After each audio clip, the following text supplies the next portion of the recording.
Good afternoon. Welcome to the IPA Power Hour webinar on Buy Lease PPA Comparing Models on Rooftop Solar Participation. First, let me introduce myself. My name is Megha Hamal. I am the Communications Manager for the Illinois Power Agency, and I will be managing the webinar today. To get started, let's go over some housekeeping items. To reduce any background noise, all participants are muted upon entry. We have also enabled the live transcript button for the meeting. If you wish to hide the live transcript button, please go ahead and click on the live transcript button on the bottom of the Zoom bar, and click hide subtitle. Please feel free to submit any questions during the presentation. We will be reserving some time towards the end to take those questions. Today's session is being recorded, and a recorded version of this session will be available on the IPA website under About IPA and Events.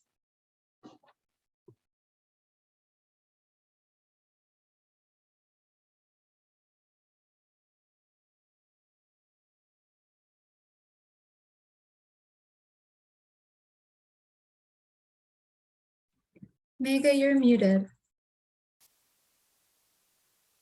Sorry, can you hear me? Okay, great. Couple of points I want to emphasize. This webinar is for general education purpose only. Nothing that we are presenting in this webinar is the position of the IPA or the speakers that are presenting at the session. Also, we will not be answering any questions on the 2022 long-term plan, which is with the ICC for approval. Also, the IPA will be sending a quick webinar survey. Please go ahead and submit your feedback. We would really appreciate it. Now, without further ado, I would like to introduce our speakers for this session. Our speakers for this session are Anthony Starr, Director, Illinois Power Agency; Melina Hassel, Associate Director of Policy at Elevate. Elevate is a nonprofit organization that designs and implements programs that reduce costs, protect people and the environment, and ensure the benefits of clean and efficient energy use reach those who need them most. At Elevate, Melina's current focus is on the implementation of recent climate legislation in Illinois, the Climate and Equitable Jobs Act, and ensuring that it facilitates clean energy, clean water, workforce development, and healthy housing for people and communities across the state. Prior to joining Elevate, Melina was a senior policy advocate at the Environmental Law and Policy Center, where she focused on clean energy access and development. And our third speaker for this session is Autumn Proudlaw, Director of Policy and Markets at the North Carolina Clean Energy Technology Center. Autumn leads the center's energy policy team and provides strategic direction on policy topics across the center. Autumn manages the team's policy tracking services, including the 50 States of Solar, Grid Modernization, and Electric Vehicles Report Series, while overseeing the team's other activities, such as the database of state incentives for renewables and efficiency. Thank you all for joining the session today.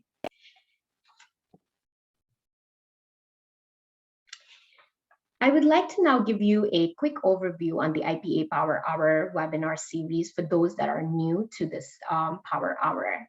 Power Hour is a series of educational and informative presentations on a wide range of clean energy topics and emerging issues. As I discussed earlier, today's Power Hour, the speakers will provide an overview on different solar financing models, discuss solar financing trends in Illinois, and observe policy trends nationally. Again, this webinar is only intended for general education. Future IPA Power Hour webinars will cover other topics related to clean energy economy in Illinois. The next Power Hour will be on power procurement for residential and commercial customers of Illinois electric utilities, which will be taking place on Friday, July 29th from 12 p.m. to 1 p.m.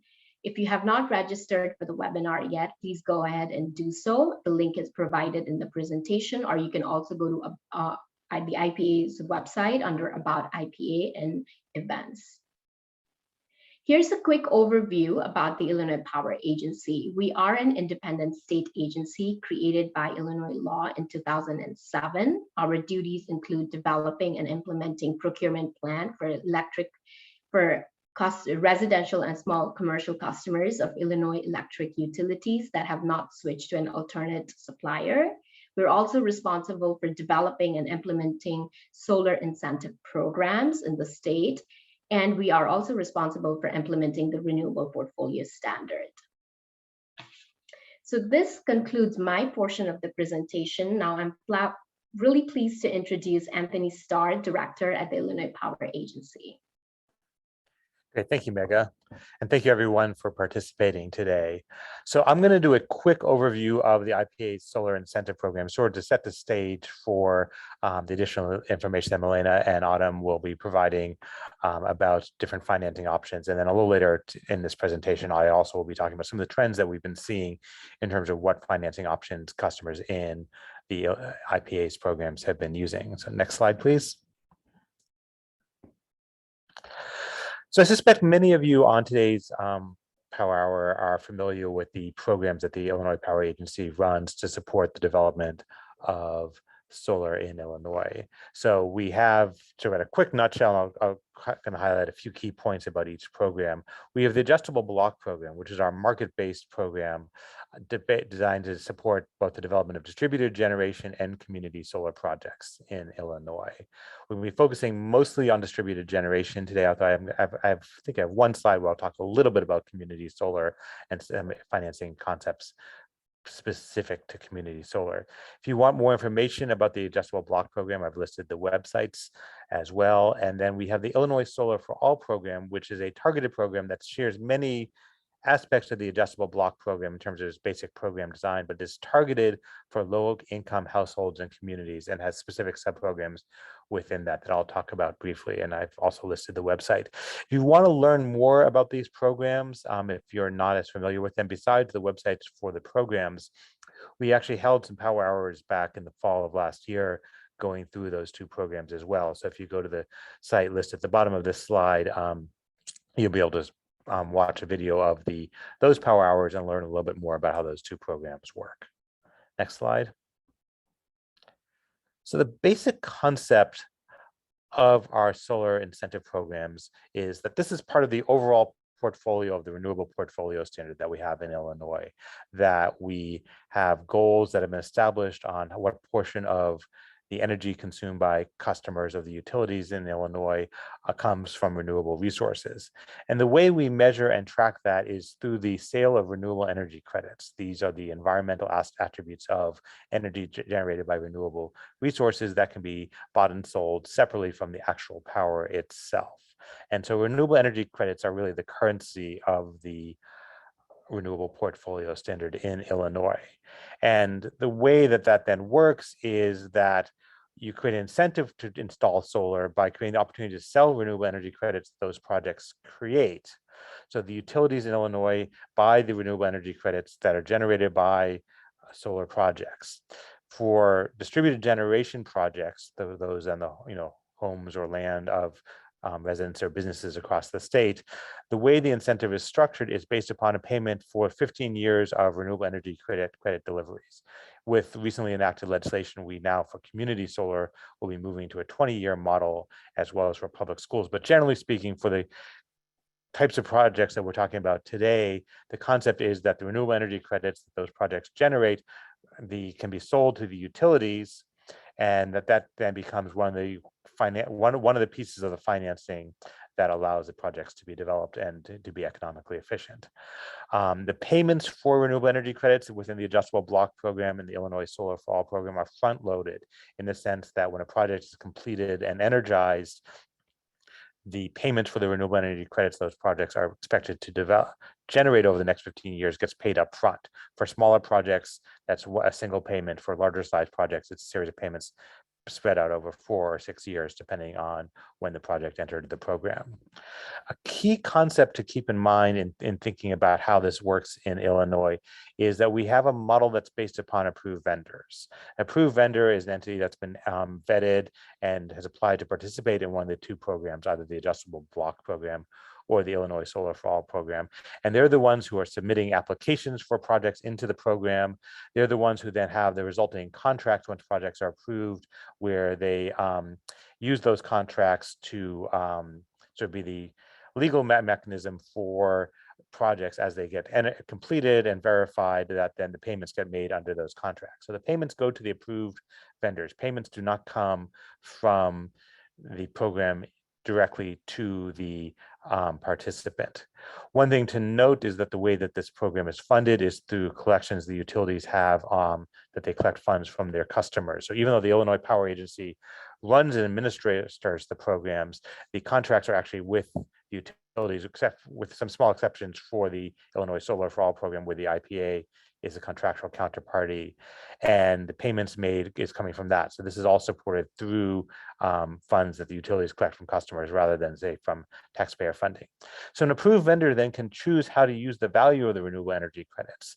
And a key thing to remember here is that the approved vendors also are the entity, because they're the ones who have the contract, who are responsible for ensuring that the renewable energy credits get delivered over the next 15 years. So approved vendors can choose how to use their RECs. They could pass those costs, those payments right on back to their customers, either directly or perhaps, have with some administrative fees involved, or they can use that to reduce the cost of the system. So whether that means lowering the cost for installation or what a lease or PPA rate may be, and we'll talk about those a little bit more later, that is how the value from the renewable portfolio standard then get passed along to customers. It's really through the structure of the approved vendor. Customers then reap the value of their solar project through net metering, which Milena will talk a little bit in a bit. Next slide. So just a quick overview of the program, is that we have within the adjustable block program 6 project categories. We're really focusing today on the distributed generation categories. These are projects designed to offset the load of homes or businesses across the state. We also have specific carve-outs for community solar, for projects like public schools, and what are known as equity eligible contractors. And again, if you go back and watch from the previous power hours, you have an opportunity to learn a lot more about all those categories. Within Illinois Solar for All, which is the program focused on low-income households and communities, we have a slightly different split where we have a focus on low-income residential projects, with recent legislation now bifurcated into 1 to 4 unit buildings and 5+ unit buildings. Excuse me. Community solar projects specifically focused for low-income customers, and then projects specifically for nonprofits and public facilities.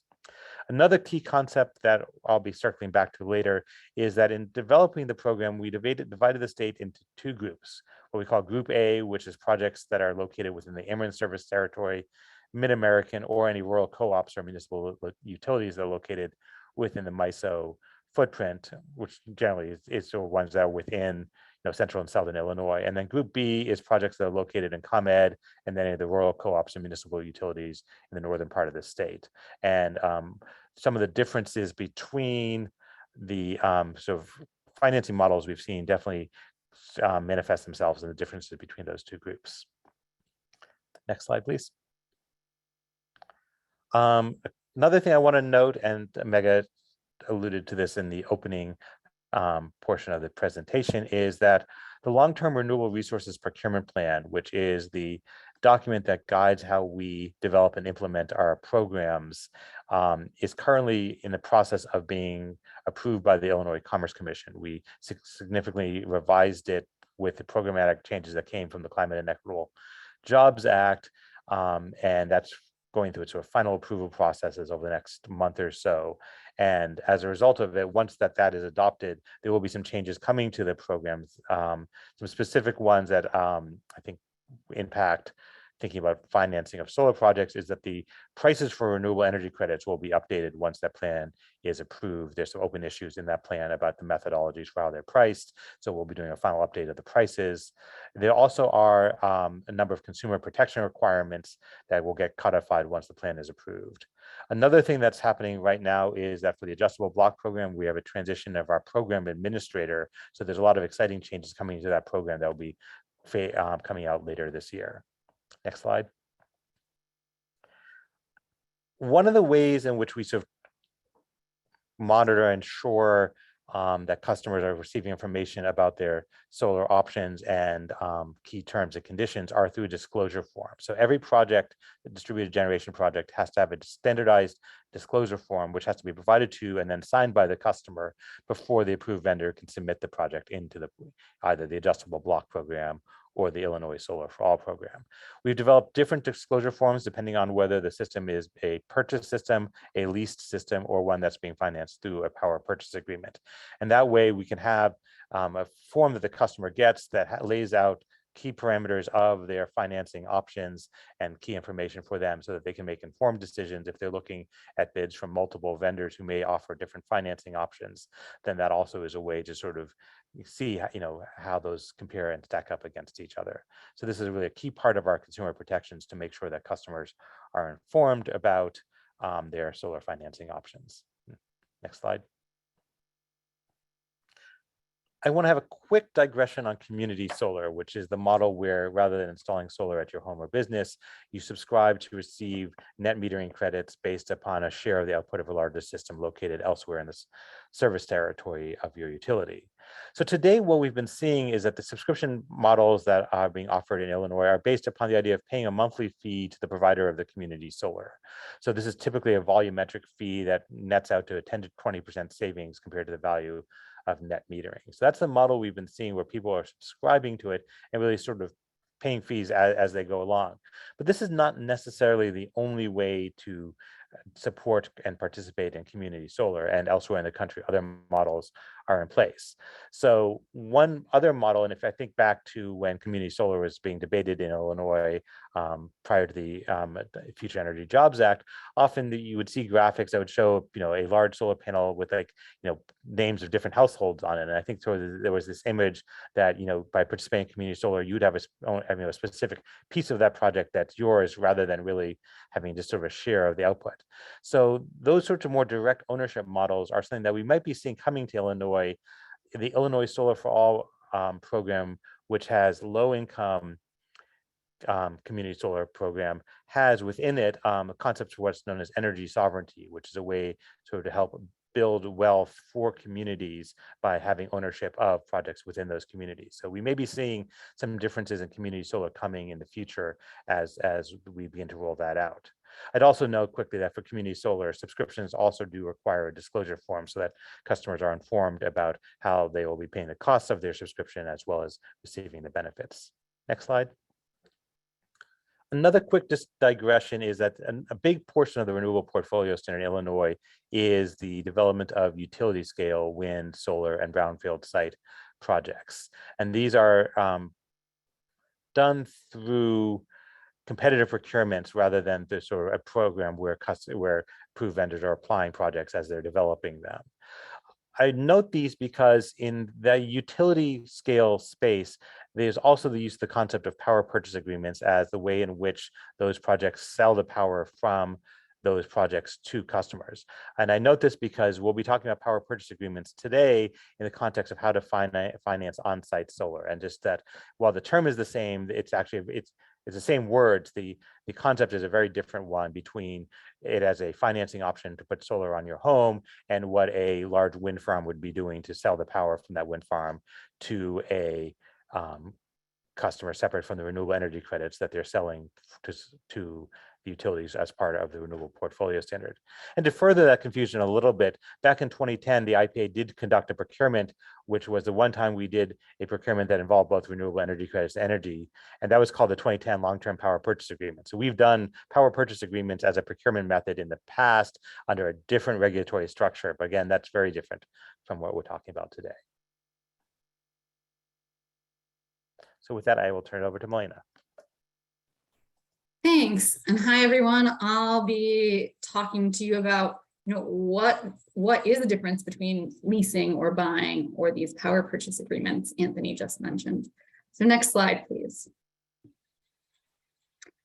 First, let's talk about the basics. Okay, what is and while Anthony mentioned we'll be talking largely from the standpoint of distributed generation. So that's rooftop solar, solar in someone's backyard that's behind their energy meter, rather than the community solar side of DG. I'll also mostly be talking about this from the perspective of a residential customer, so a household or an individual who's putting solar on their own property.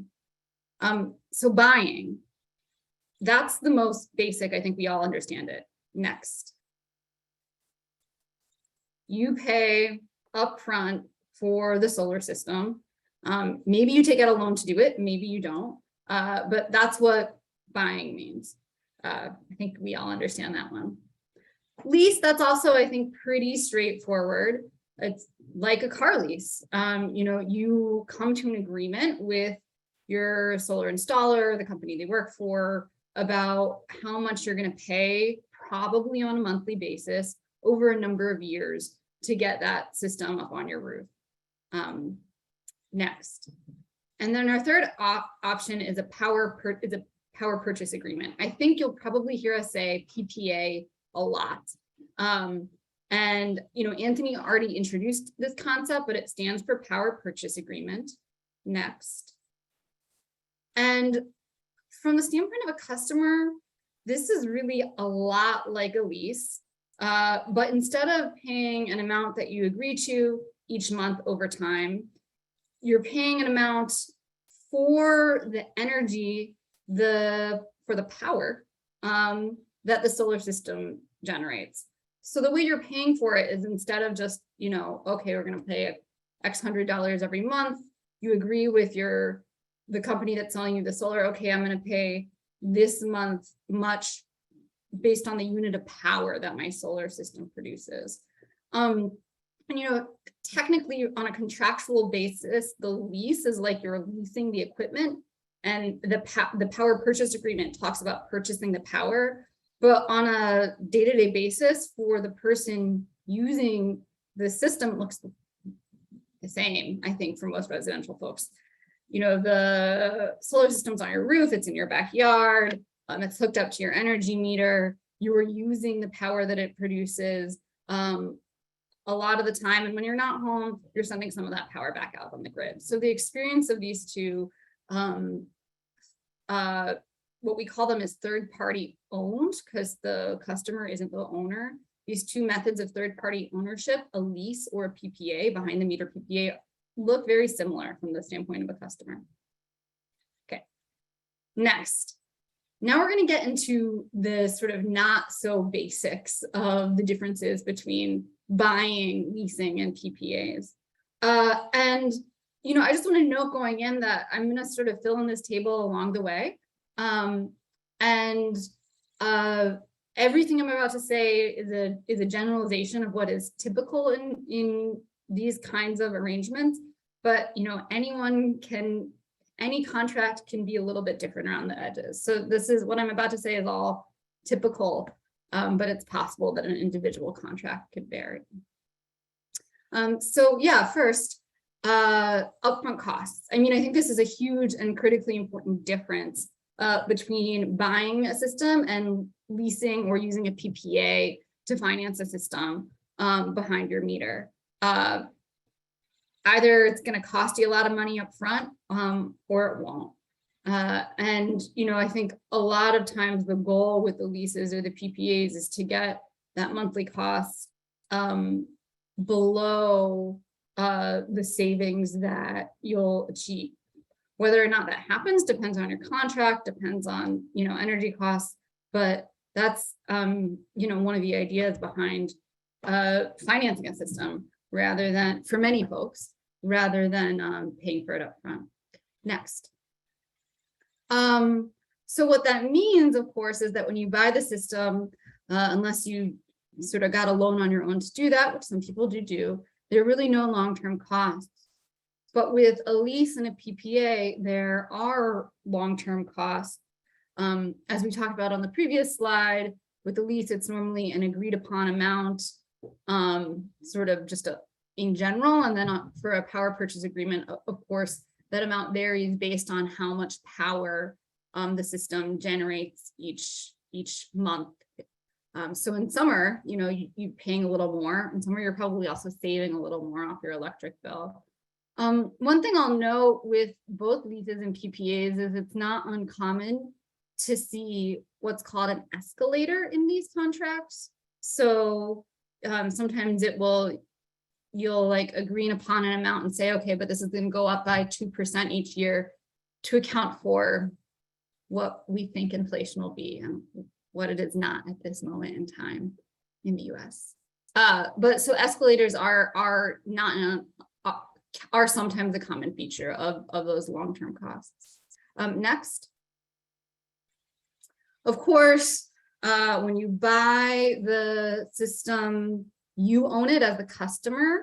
When you use a lease or a PPA, the company owns the system.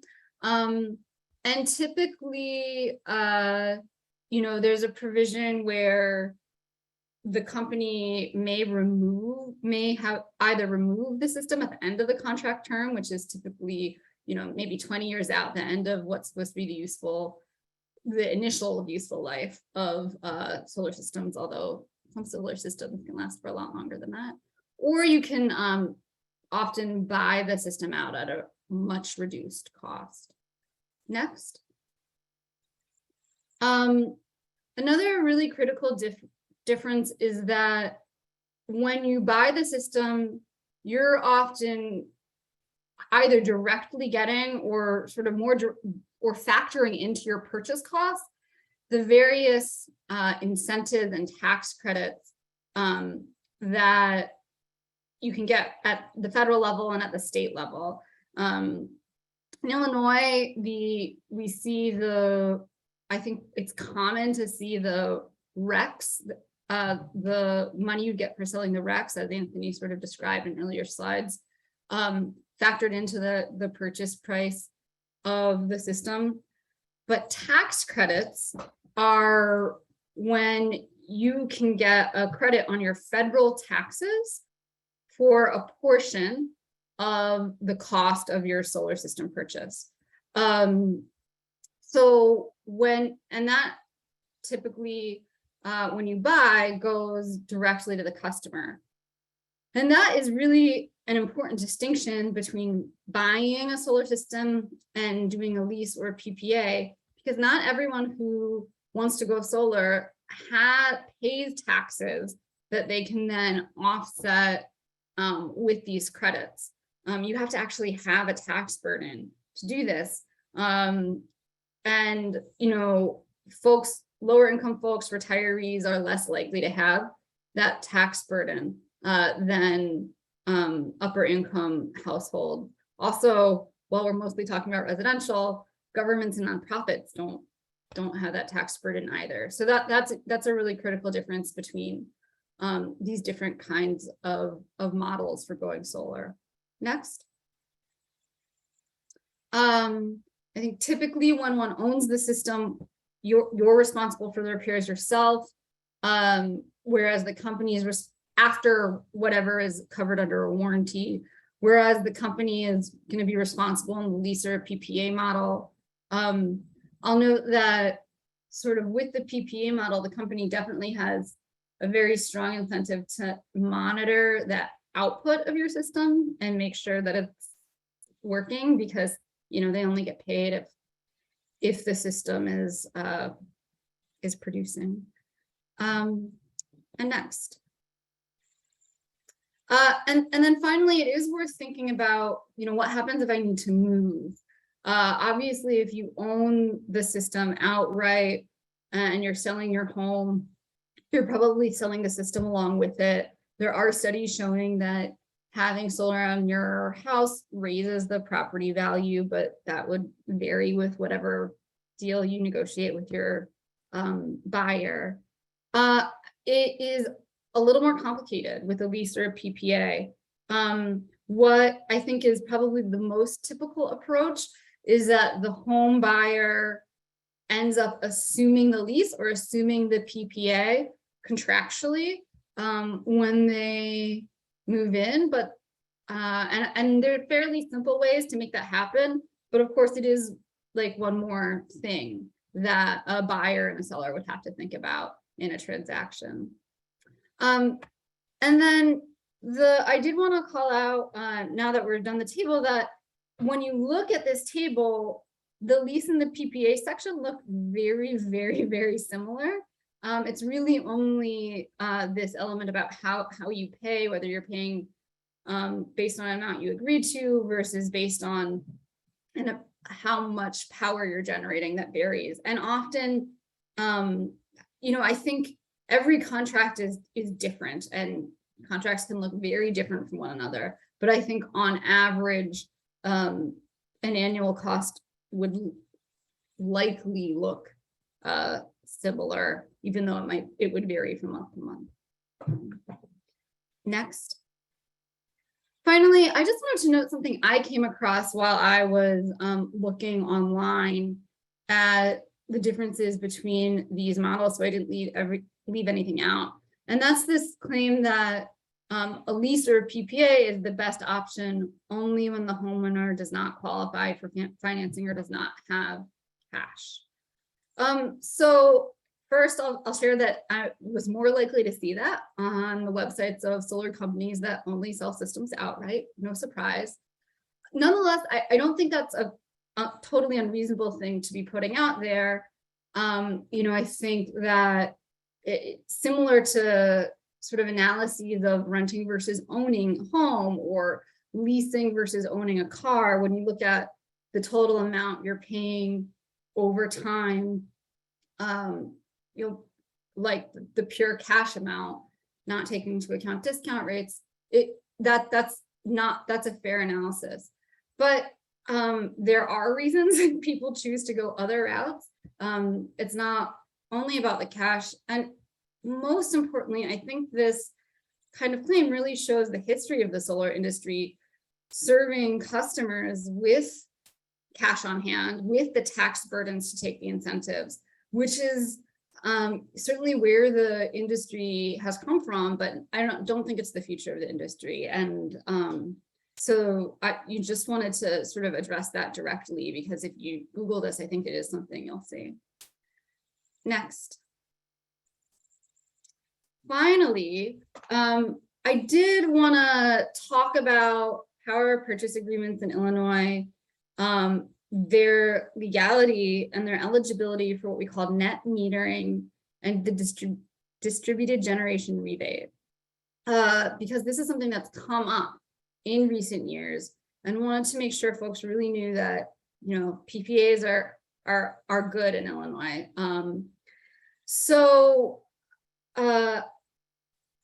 First, I'll briefly talk about net metering and the distributed generation rebate, so you guys know what they are.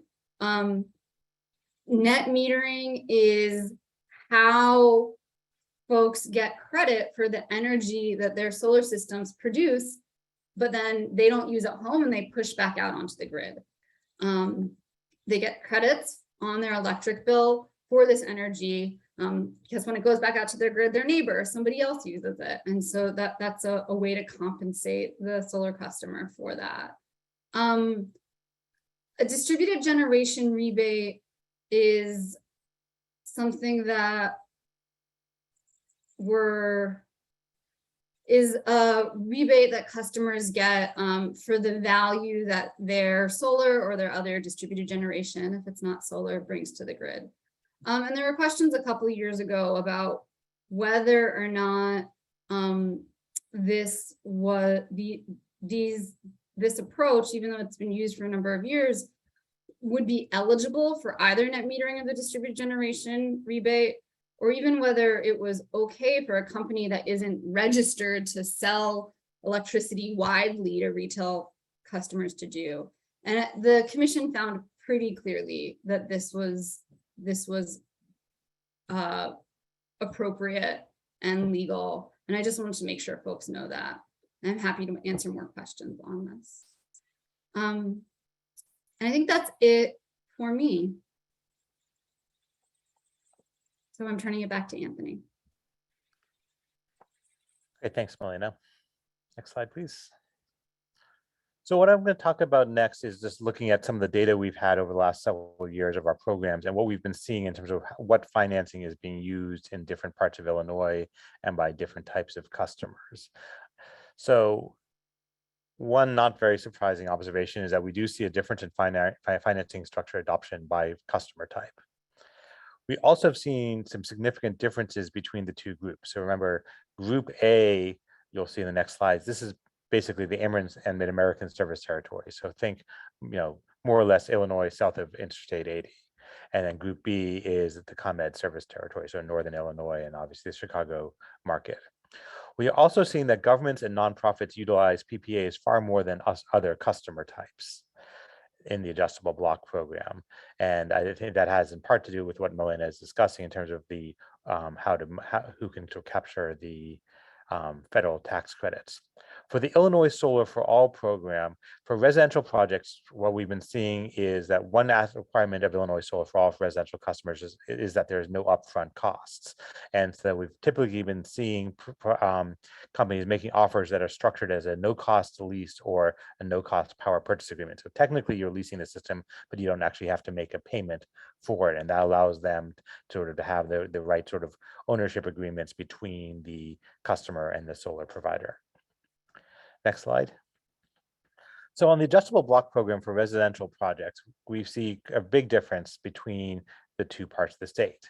In Group A, again, Central and Southern Illinois, almost all the projects are projects that are owned by the customer, that the solar company is installing it. Now, that the way in which they finance it, whether they're taking out a loan, paying cash, or whether the installer is offering financing.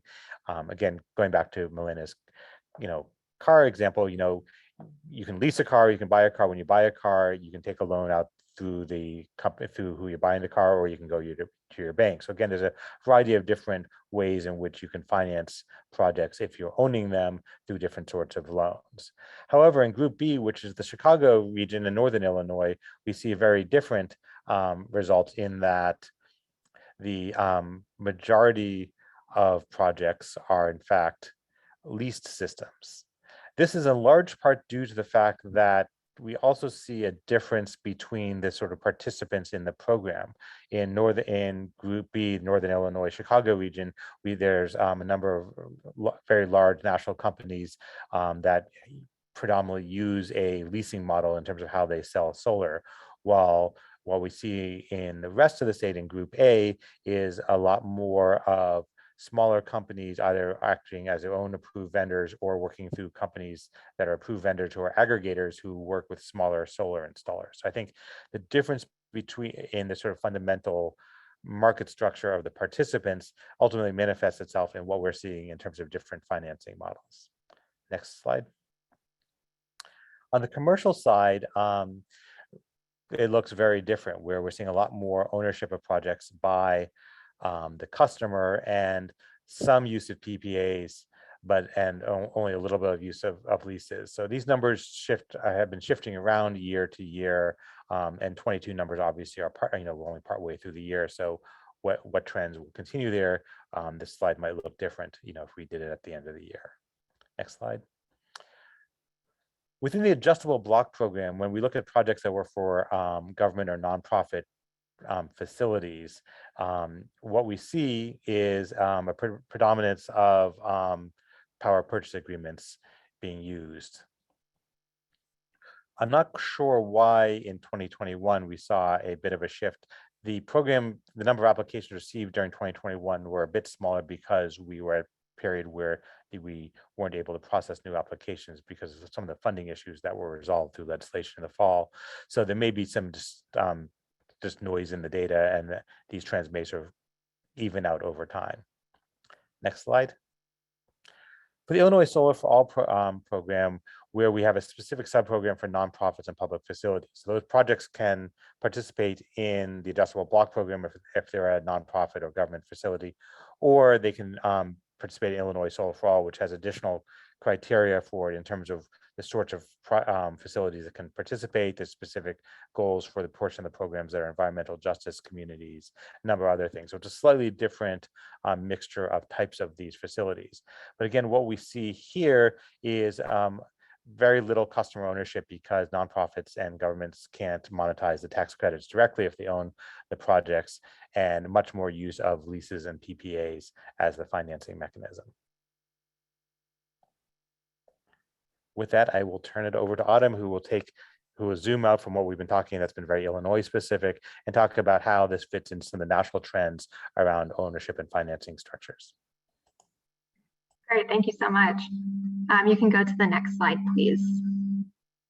So I'm going to go into some of the national trends, as Anthony mentioned, and talk about some of the differences that we're seeing across the country on third-party ownership. Next slide, please. So these graphics come from Lawrence Berkeley National Labs Tracking the Sun report, where they collected data on the percentage of systems that are third-party owned across the country versus customer-owned.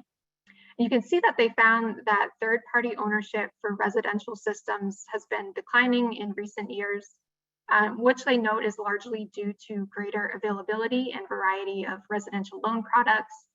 And then on the other hand, rates of third-party ownership for commercial systems have remained pretty stable over the last few years. LBNL also found that the rates of third-party ownership vary quite a bit from state to state, which you can see in the second graph. Obviously between states that do and don't allow these models, but even among states that do allow it. So this is in large part due to the availability of favorable state incentive programs that third-party installers are able to take the advantage of and often pass through some of those benefits to customers. Next slide, please. So on the topic of incentives, I wanted to show how availability of these varies a lot across the country. There are 8 states that have solar tax credits at the state level right now, which can be easily taken advantage of by third-party system owners. And then there's also an array of rebates and SREC incentive programs across the country, including in Illinois, which can also encourage solar development overall and are states that are often targeted by third-party developers. And another important thing to note is that some incentive programs may not be open to third-party owned systems, or they might have a different incentive level based on the ownership. So for example, third-party owned residential systems aren't eligible for Delmarva's solar incentive program that they have in Delaware. And then when Louisiana had a state solar tax credit several years ago, the level was actually different for leased systems versus customer-owned systems. Next slide, please. So as I mentioned, third-party PPAs and leases are not legal in all states. In the dark blue states here, third-party PPAs are allowed, and in the teal states, they're not allowed. But then we have all of these gray states here where the status is actually uncertain. So typically in these states, there are no statutes or regulatory decisions that specifically address this topic, and it generally hasn't been legally tested, often because of the financial risk that's involved in doing that. Next slide. So most states that allow third-party PPAs or leases have authorized this through legislation that explicitly exempts third-party providers from categorization as public utilities. Then in other states, public utilities commissions have issued declaratory orders on this topic, or state courts might have issued decisions finding that a specific third-party PPA in question is legal and then setting a precedent for the future. So for example, in Florida, a solar company requested a declaratory ruling from the PUC that their residential solar equipment lease was legal. The PUC affirmed this, and then we saw several other solar companies follow suit and request the same type of ruling. So then the PUC basically said that any residential solar equipment lease that looks like this one, follows the same fact pattern, it's legal and you don't have to file for an individual declaratory ruling. Then in Iowa, the third-party PPA issue was tested by a solar company that had executed a PPA with a city, and the state Supreme Court found that the PPA doesn't make that company a public utility, so they're not in violation of state law. Then on the other hand, you also have North Carolina, where the issue was tested by a nonprofit that executed a third-party PPA with a local church here. And then an appeals court found that this was in violation of state law and the group had to end their PPA. So there can be some risk involved with going down this road of testing the issue. And then there are also some states where third-party PPAs are illegal, but leasing is specifically allowed. So as you can see here, a lot of the southeastern states have actually taken this approach. Next slide, please. Now, among states that do allow third-party ownership options, their rules can actually vary quite a bit from state to state. Some states have system size limits or requirements that the projects serve on-site load. And often these size limits, if they exist, they mirror those that are in the state's net metering rules. So for example, here, Colorado limits third-party PPAs to systems generating no more than 120% of the customer's average annual electricity consumption. And then similarly in New Mexico, they limit systems to 150% of average annual consumption. In Texas, limits systems to 100% of this. Then you have some states that limit third-party PPA eligibility to certain types of customers. So in Arizona, only schools, government, and nonprofits can use third-party PPAs. And in Arkansas, only tax-exempt entities can, while all customers in that state can participate in leasing. So it gets a bit confusing and complicated. And then in Virginia, only systems between 50 kilowatts and 3 megawatts can participate in their third-party PPA pilot program, although low-income and tax-exempt customers are exempt from that 50 kilowatt minimum system size threshold. And then you have a few states that also have aggregate caps on third-party ownership, although this is probably much less common. So North Carolina limits solar leasing to 1% of the previous 5-year average of the state's retail contribution to Duke Energy's peak demand. And then South Carolina used to have a cap on leasing as well, based on the same measurement, but at 2%, I believe. But this was removed by legislation enacted in 2019. And then, as I mentioned, Virginia's program is a pilot, so there is a limited amount of program capacity for each utility, but the majority of this currently remains available. Next slide. So another element to a state's policy may be whether utilities are also allowed to offer solar leases or PPAs to customers. So North Carolina's law, for example, on solar leasing specifically allows Duke Energy to participate as a solar lessor. Municipal utilities are also allowed to participate as solar lessors, but they also have to allow third-party leasing in their territory if they choose to do this. And then lastly here, a number of states have adopted consumer protection rules that are specific to third-party lease or PPA providers. So in Arkansas, the Public Service Commission has a standard form that has to be submitted for leases and PPAs, and they're also working on developing consumer protection guides and a specific code of conduct for third-party developers. And then in North Carolina, solar lessors have to be certified by the Utilities Commission here, and abide by certain consumer protection rules.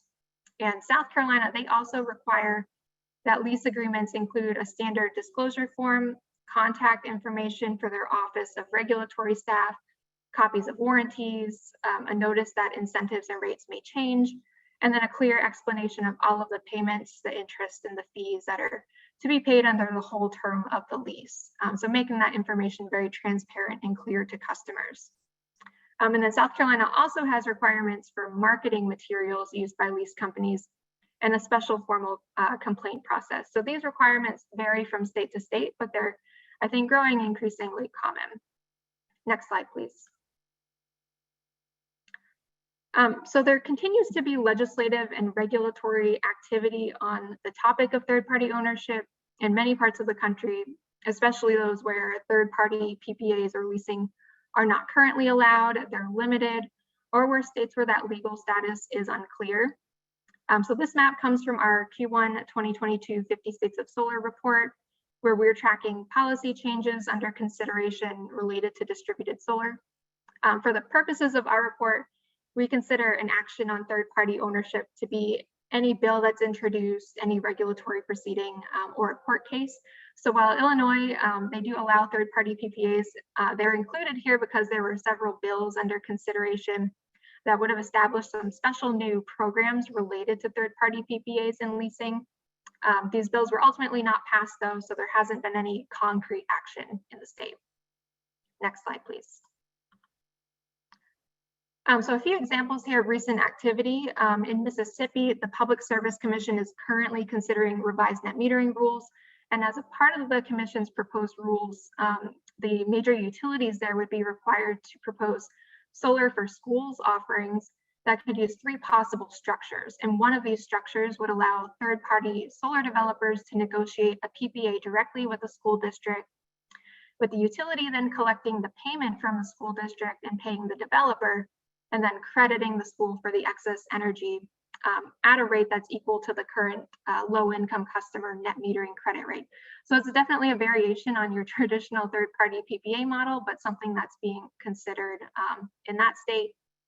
And then in North Carolina, there's a request for a declaratory ruling currently under consideration at the Utilities Commission regarding the legality of an agreement where a solar company is providing solar electricity to Fort Bragg. So while the third-party PPA issue has been tested in North Carolina before, this company is saying that their agreement is legal because Fort Bragg is a federal entity and they're not subject to the North Carolina Public Utilities Act. And then in Virginia, legislation was enacted earlier this year that allows co-ops to permit the use of third-party PPAs for customers without getting the approval of the commission. Next slide. So in Wisconsin, your neighbor to the north, there's been a lot of activity lately on the topic of third-party ownership.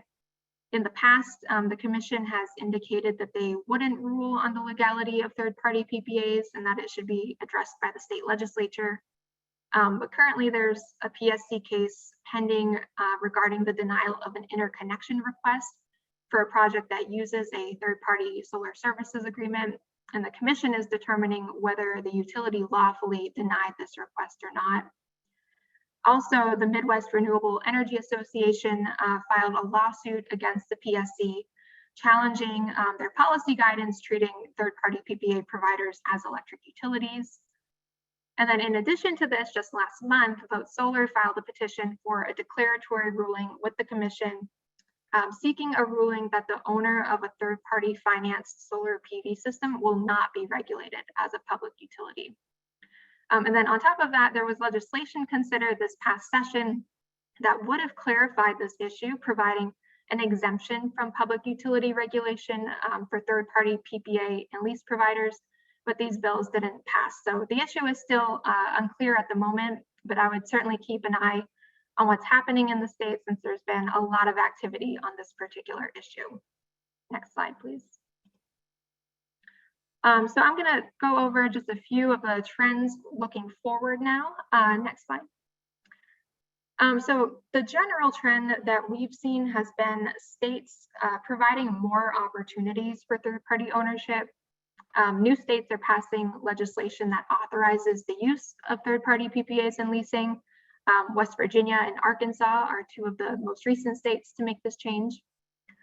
Then we saw South Carolina lift its cap on leasing, Virginia expand its third-party PPA pilot program. So we're also seeing some expansion of these existing programs and continuing efforts to clarify the legality in states where it's not quite certain whether these models are allowed.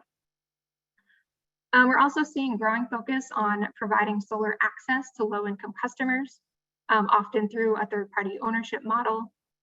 So for example, the Clean Energy States Alliance, they're working with states to explore solar leasing programs as part of their scaling up solar project with the DOE. And then lastly, I think everyone has had their eye on the Build Back Better bill. Will it pass? Will parts of it pass? Will nothing pass?